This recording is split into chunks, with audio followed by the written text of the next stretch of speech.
দেখতে দেখতে একেবারে দ্বারপ্রান্তে টি-20 বিশ্বকাপ। যুক্তরাষ্ট্র ও ক্যারিবীয় দ্বীপপুঞ্জে ইতিমধ্যে শুরু হয়ে গেছে বিশ্বকাপ উন্মাদনা। আইসিসির অফিসিয়াল পেজে ফেভারিটদের নিয়ে চলছে বিশ্লেষণ। সেই তালিকায় এবার যুক্ত হলেন পাকিস্তানের সাবেক অধিনায়ক শহীদ আফ্রিদিও।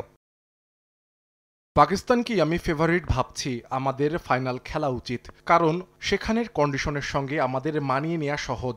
আমাদের মানসম্মত স্পিনার আছে। হ্যাঁ, তারা ফর্মে নেই, কিন্তু ইনশাল্লাহ খুব শীঘ্রই ফর্মে ফিরবে। আমাদের দারুণ ফাস্ট বোলিং অ্যাটাক আছে। আমার মতে ওয়ার্ল্ডের যে কোনো দলেরই আমাদের মতো এত শক্তিশালী বোলিং লাইন নেই।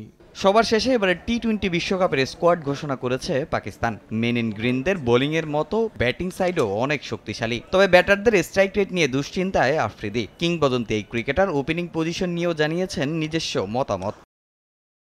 আমাদের ব্যাটিং সাইড অনেক শক্তিশালী, তবে যেটা আমাকে ভাবায় সেটা হলো ব্যাটসম্যানদের স্ট্রাইক রেট, বিশেষ করে 7 থেকে 13-14 ওভার। আমি মনে করি এ সময় 9-10 অথবা 8 গড়ে আমাদের খেলা উচিত।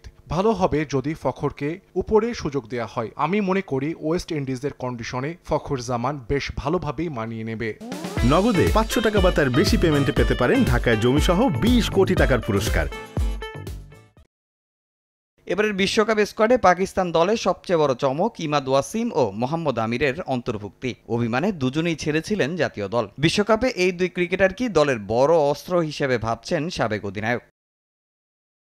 ইমাদ এবং আমির দুজনই অনেক অভিজ্ঞ ক্রিকেটার, অনেক লিগও খেলেছে, ওয়েস্ট ইন্ডিজের কন্ডিশনেও খেলেছে। আমার মতে তাদের অভিজ্ঞতা অনেক কাজে লাগবে এবং দুজনের জন্য অনেক ভালো সুযোগ কামব্যাক করার। তারা অনেক বড় মঞ্চে যাচ্ছে আইসিসি টি-20 বিশ্বকাপে। দলে তাদের পারফরম্যান্স অনেক বড় ভূমিকা পালন করবে। আগামী 6 জুন যুক্তরাষ্ট্রের বিপক্ষে ম্যাচ দিয়ে বিশ্বকাপ মিশন শুরু করবে পাকিস্তান। তামিম হোসেন, সময় সংবাদ।